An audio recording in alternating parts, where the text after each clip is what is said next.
திருப்பரங்குன்றம் மலை நமக்கு தெரியும். 6 படை வீட்டுல முதல் படை வீடு திருப்பரங்குன்றம். அந்த மலையே புனிதம். இப்பயும் ஒவ்வொரு நாளும் கிரிவலம் சுத்துறாங்க, அந்த மலையவே சுத்தி வர்றாங்க.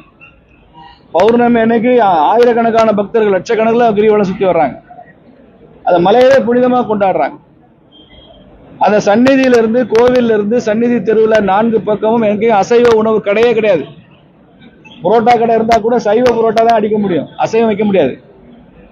அப்படிப்பட்ட இடத்துல சில மதவாத அமைப்புகள் நாங்க மலையில போய் கடா வெட்டுவோம், கோழி வெட்டுவோம் அப்படின்னு ஆழத்துக்கு தோல்ல போட்டு மேலே ஏறான். கேட்டா எங்களுக்கு வழிபாட்டு தலம் அங்க இருக்குன்றான். வழிபாட்டு தலம் அங்க இருக்கலாம், பல வருஷமா இருக்கலாம். ஆனால் அந்த மலை புனிதம் என்ற இந்த இந்து உணர்வு இருக்க, அதை மதிக்க கற்றுக்கொள்ளணும்னு அந்த அமைப்புகளுக்கு சொல்றோம்.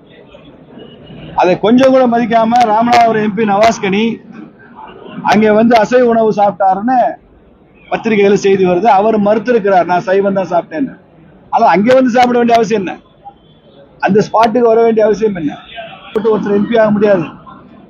இன்னைக்கு மோடி அவர்கள் முஸ்லீம்களுக்கும் அவர் தான் பிரதமர், இந்துக்களுக்கும் அவர் தான் பிரதமர், கிறிஸ்தவர்களுக்கும் அவர் தான் பிரதமர்.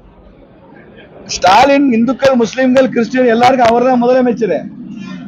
இதுல பாரபட்சம் பார்ப்பது, மத வேறுபாடு பார்ப்பது, ஒரு மத ரீதியான அமைதியை, நல்லிணக்கத்தை ஒரு எம்பியை சீரழிப்பது, இதெல்லாம் பிஜேபி அனுமதிக்காது. நவாஸ்கனி அவர்களை நாங்கள் கடுமையா கண்டிக்கிறோம்.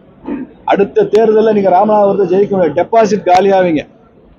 மக்கள் எல்லாம் கொதிச்சு போயிருக்கிறாங்க. நாம தேர்ந்தெடுத்து ஓட்டு போட்ட எம்பி நமக்கு எதிராக வேலை செய்யறாரு அப்படின்னு. நல்லிணக்கத்தை கொண்டு வரதான் ஒரு பாராளுமன்ற உறுப்பினருடைய வேலையா இருக்கணுமே தவிர, நீங்க போய் எங்க பிரச்சனை காரணமா இருக்கக்கூடாது. மண்ணும் இமயமலை எங்கள் மலையன்னு பாடினா பாரதி. அதேதான் பிஜேபியினுடைய முழக்கம். அதான் மண்ணும் குன்றத்து மலை எங்கள் மலையே. புனிதமான மலை, முருகப்பெருமானுடைய மலை. 6 படை வீடுகள்ல முதல் படை வீடு திருப்பரங்குன்றம் தான். போராட்டத்தையும் நாங்கள் செய்வோம். அரசியல் ரீதியாக திமுகவின் அடக்குமுறைகளால் நாங்கள் சந்திக்க தயாராக இருக்கிறோம்.